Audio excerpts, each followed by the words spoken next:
لیکن آپ کو پتا ہے اسی مہینے میں ایک رات آنے والی ہے جس کو ہم لیلۃ الاسراء والمعراج کہتے ہیں. شب معراج آنے والی. ہم رجب کے مہینے میں ہیں.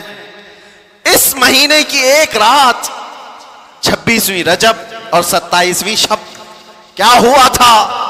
مصطفیٰ کریم صلی اللہ تعالی علیہ وسلم کی معراج کا وہ واقعہ ہر سال سنتے ہو. ہوا کیا تھا؟ حدیثوں کی روشنی میں جبرائیل امین آئے, مصطفیٰ کریم صلی اللہ تعالی علیہ وسلم کو مکہ مکرمہ سے حرم کعبہ تک لے گئے, حرم سے اس کے بعد مسجد اقصیٰ لے گئے. یہاں تک کا تو واقعہ قرآن بیان کر رہا ہے, سبحان الذی اسری بعبدہ لیلا من المسجد الحرام الی المسجد الاقصیٰ. پاک ہے وہ ذات جس نے اپنے بندے خاص کو مسجد حرم سے مسجد اقصیٰ تک لے گیا. اور اس کے بعد ہوا کیا؟ سارے نبیوں کی امامت فرمائی, سارے نبیوں نے میرے آقا کے قصیدے پڑھے. پھر اس کے بعد سفر ہوا, پہلے آسمان, دوسرے آسمان, تیسرے, چوتھے, پانچویں, چھٹے, ساتویں آسمان. ہر آسمان پر ایک ایک نبی سے ملاقات. واقعہ پتہ ہے؟ سنو توجہ سے, میرے آقا صلی اللہ تعالی علیہ وسلم اس کے بعد عرش, کرسی, لوح, قلم, جنت, دوزخ سب کے مناظر ملاحظہ فرمائے. سدرۃ المنتہا پر گئے. اس کے بعد جبرائیل امین وہی رک گئے, آقا آگے گئے. حضور پاک صلی اللہ تعالی علیہ وسلم اب اس جگہ کا سفر کی جس جگہ کا نام ہی نہیں, لامکان, اس کو جگہ بھی نہیں کہہ سکتے.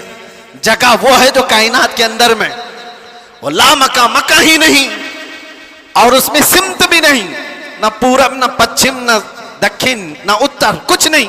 یہ تو وہاں ہے جہاں سورج نکلتا ہے, اور اس جگہ میرے آقا گئے جہاں سورج نہیں, چاند نہیں, اس کے آگے پہنچ. اور پھر وہ ایک ہی مقام قرب تھا میرے رب ذوالجلال کے حضور. رب تبارک و تعالیٰ کے حضور گئے, اور کیسے؟ کعبہ قوسین او ادنا, 2 کمانوں سے بھی کم کا فاصلہ رہ گیا تھا. میرے آقا اتنے قریب گئے. اللہ کریم نے اپنے قرب میں, اپنے جلووں میں جتنا وقت چاہا حضور پاک صلی اللہ علیہ وسلم کو شرف ملاقات عطا کیا. بعد میں پھر حضور آئے. بیان کرنے میں اتنا وقت لگ رہا ہے, معراج کا پورا واقعہ بھی نہیں, سمری بیان کر رہا ہوں, خلاصہ.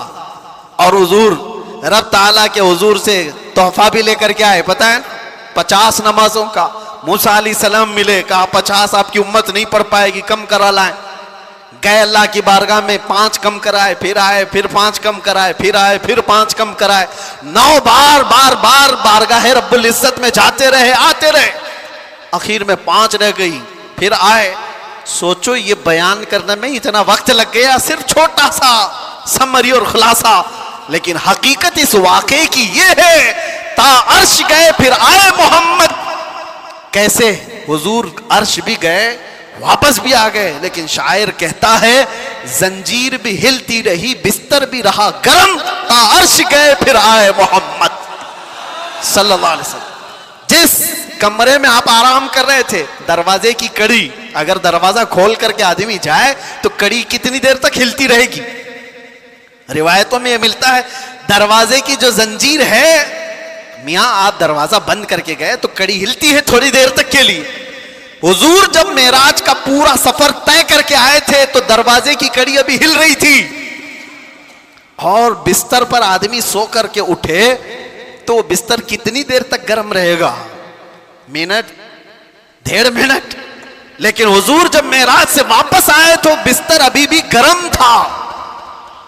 یہ نہیں کہا گیا کہ سورج ابھی نہیں طلوع ہوا تھا, یہ نہیں کہا گیا کہ رات پوری نہیں گزری تھی, بلکہ یہ کہا جا رہا ہے ارے زنجیر بھی ہل رہی تھی اور بستر بھی رہا گرم, تا عرش گئے پھر آئے محمد صلی اللہ علیہ وسلم. اب یہاں پر عقل کے گھوڑے دوڑانے والے ایتھیسٹ آتے ہیں اور کہتے ہیں ایسا کیسے ہو سکتا ہے, ایسا کیسے ہو سکتا ہے.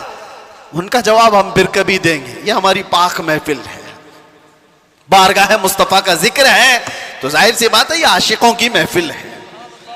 جب پاکھنڈیوں کی ہوگی تب ان کو جواب دیں گے.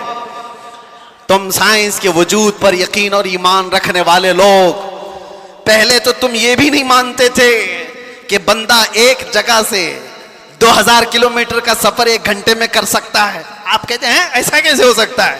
آج تو مانتے ہو راکٹ سے کر سکتے ہیں, پلین سے کر سکتے ہیں. ارے آج تو ناقابل یقین ترقیاں چین اور جاپان کر چکے ہیں، وہاں تو ٹرینیں ہی پلین کی رفتار پکڑ چکی ہیں۔ آج تو ایسی ایسی ترقیاں ہیں کہ آدمی پوری دنیا کو ایک سیکنڈ میں دیکھ رہا ہے، ادھر سے ادھر بہت کچھ ہوتا جائے گا۔ ان سب پر ان کو یقین ہے، ان سب پر یقین ہے، لیکن جو بات میرے مصطفیٰ کریم صلی اللہ علیہ وسلم کی جا رہی ہے اس پر یقین نہیں ہوتا۔ ان کو جواب عقل سے دینا ہوتا ہے، اس لیے یہ محفل الگ ہے، عقل سے دیں گے۔ آج میں آپ سے کہتا ہوں، یہ ساری باتیں اگر تمہارے ذہن میں آتی ہیں کہ ایسا کیسے ہو سکتا ہے، اتنے شارٹ ٹائم پر یہ سارا وقت کیسے مینیج ہو سکتا ہے۔ بعض لوگ اس کو ٹائم ٹریول بھی کہتے ہیں، یعنی وقت کو گھیر دینا اور بہت کچھ کام ہو جانا۔ اللہ تبارک و تعالی وقت کا مالک ہے، وہ جس کے لیے چاہے وقت کو پھیلا دے اور جس کے لیے چاہے سمیٹ دے۔ اور اب میں جو بات بتانے جا رہا ہوں، میں نے کیا کہا تھا؟ وقت رسول اللہ کی ذات۔ میں نے یہ جملہ کہا، سنیے، معراج کا یہ سارا سفر ایک چھوٹی سی مثال میں دے دوں، ایک چھوٹی سی مثال میں۔ گھڑی لگی ہے، سامنے لگی ہے، 12:30 بج رہے، ہم 25 سے ابھی 26 میں آ گئے۔ گھڑی چلتی ہے، اس کے اندر بیٹری ہوتی ہے، پتا ہے نا، سیل لگے ہوتے ہیں، بیٹری لگی ہے اور کانٹے چل رہے ہیں۔ باقی اس گھڑی کا تھوڑی نا کمال ہے۔ اس گھڑی سے ابھی 12:30 بج رہے ہیں، کوئی اتار کر کے میرے پاس دے دے، میں اس کی بیٹری نکال لوں اور اپنے پاس رکھ لوں، اس میں 12:30 سے 1 منٹ بھی آگے جائے گا، گھڑی وہیں رکے گی۔ ٹھیک ہے، میں اس بیٹری کو 1 گھنٹہ 2 گھنٹہ 4 گھنٹہ 6 گھنٹہ اپنے پاس رکھوں، 6 گھنٹے کے بعد میں نے واپس اس گھڑی میں بیٹری ڈال دی۔ گھڑی کیا 6 گھنٹے آگے سے چلے گی یا جہاں رکی تھی وہیں سے چلے گی؟ 12:30 جہاں بجے تھے وہیں سے چلے گی۔ ایک چھوٹی سی مثال ہے میرے عزیزوں، تم کیا سمجھتے ہو؟ مصطفیٰ کی ذات روح کائنات ہے، جان کائنات ہے۔ مصطفیٰ کی ذات جان کائنات ہے، روح کائنات ہے۔ معراج کی شب رب تعالیٰ نے روح کائنات کو، کائنات کی جان کو اپنے پاس بلایا تھا۔ اب پتہ نہیں 100 سال رکھا، 200 سال رکھا، 500 سال رکھا، پتہ نہیں ہزاروں سال رکھا، لیکن جان کو جب واپس کائنات میں بھیجا تو وقت جہاں تھما تھا وہیں سے چل پڑا۔ نعرہ تکبیر، نعرہ رسالت، جشن عید میلاد النبی، لبیک یا رسول اللہ۔ اسی لیے میں نے کہا وقت رسول اللہ کی ذات ہے، وہ اگر تھم گئے تو کائنات تھم گئی، وہ اگر آ گئے تو کائنات چل پڑی۔ اسی کو ہمارا امام اپنے اشعار میں یوں گنگناتے ہوئے کہتا ہے، وہ جو نہ تھے تو اور وہ جو نہ ہو تو، جان ہے وہ جہان کی، جان ہے وہ جہان کی، جان ہے وہ جہان کی، اور جان ہے تو جہان ہے، جان ہے تو ہاں، اگر وہ نہ ہو تو پھر کچھ نہ ہو۔ اس لیے میرے عزیزوں، وہ ذات اقدس کائنات کا وقت ہے۔ اسی لیے ہم نے دیکھا جو رسول اللہ کو تھام لیا وہ پورے وقت کا بادشاہ ہو گیا، ہر وقت اس کا ہے، ہر وقت اس کا ہے۔ ہم تو بہت چھوٹے لوگ ہیں، بہت چھوٹے لوگ ہیں۔ میں اپنے زمانے کے جتنے مشائخ اور علماء ہیں ان کے طلبوں کی گرد کے برابر نہیں ہوں، لیکن میں نے اپنی زندگی میں تجربہ کر کے دیکھا، دنیا مجھے پہچانتی ہے تو میرے مصطفیٰ کے قدموں کی نوکری کے صدقے، ناموں سے رسالت کی بات پر، حضور کی عزت پر۔ اگر مجھ جیسا ناہنجار آدمی اس ذات کی عزت پر بات کرے تو گویا کہ اس نے وقت کو پکڑ لیا ہے، سبحان اللہ، وقت کو پکڑ لیا ہے، اور وقت کو ایسا پکڑا کہ صبح بھی بھیڑ ہے، دوپہر میں بھی بھیڑ، رات کو بھی بھیڑ۔ اور یہ میں اپنی تعریف میں نہیں کہہ رہا، اسی لیے میں ایک جملہ اکثر کہا کرتا ہوں، ان کی بات کرو ہر دل پہ راج کرو۔ وقت وہ ہے میرے عزیزوں 24 جائے, 25 جائے, 26 جائے, زندگی بھی چلی جائے, لیکن اللہ تمہارا نام مردہ ہونے نہیں دیتا. ہاں ایک بات یاد رکھ لو, جو پٹاخے اڑانے والے تھے ان کی بھی اڑ گئی, اور جو میرے مصطفیٰ کا پرچم بلند کرتے رہے دنیا ان کو 1000 ٹکڑوں میں بھی کاٹ دے, لیکن ان کا نام اللہ تعالیٰ بچے بچے کی زبان پر زندہ رکھتا ہے. کیا ہمارے زمانے سے, ہمارے دور میں امام شرف الدین بوصیری ختم ہو گئے؟ کیا سعدی شیرازی ختم ہو گئے؟ کیا ہمارے زمانے میں حافظ شیرازی, ملا عبد الرحمن جامی ختم ہو گئے؟ یہ وہ لوگوں کی بات میں کر رہا ہوں جو دربار رسالت کے قصیدہ خواں لوگ تھے, حضور کی تعریف میں, مدح سرائی میں مگن رہنے والے لوگ تھے. اسی لیے میرے عزیزوں میں ایک بات کہتا ہوں, میرے آنے سے پہلے مجھے اصلاح کے لیے بھی کرنا تھا.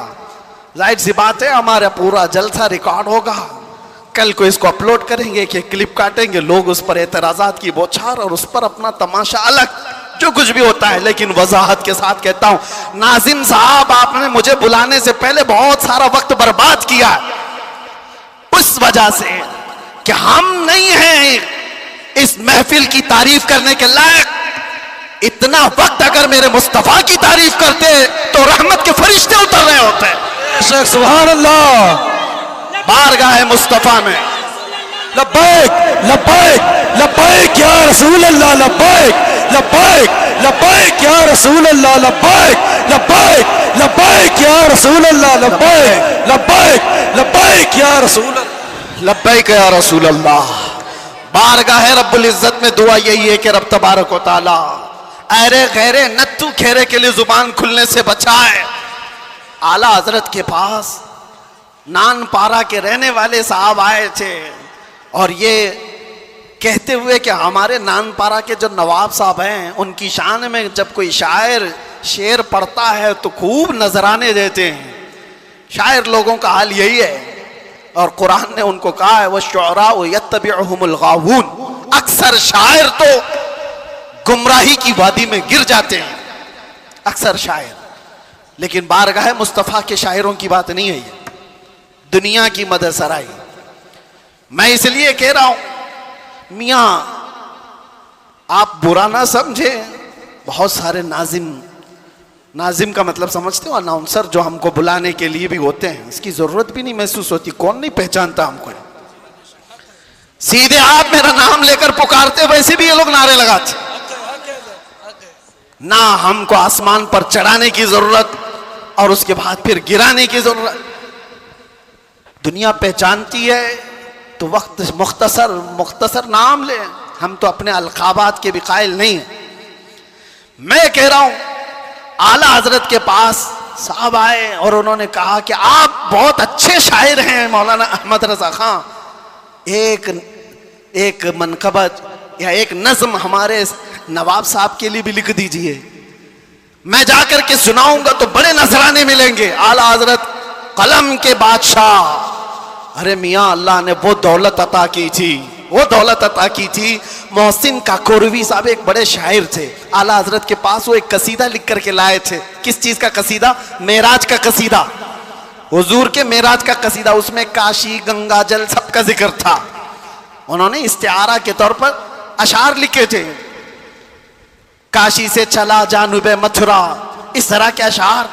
اعلیٰ حضرت نے 2 شعر سنے, اس کے بعد کہا محسن صاحب رکیے, عصر کا وقت ہو گیا,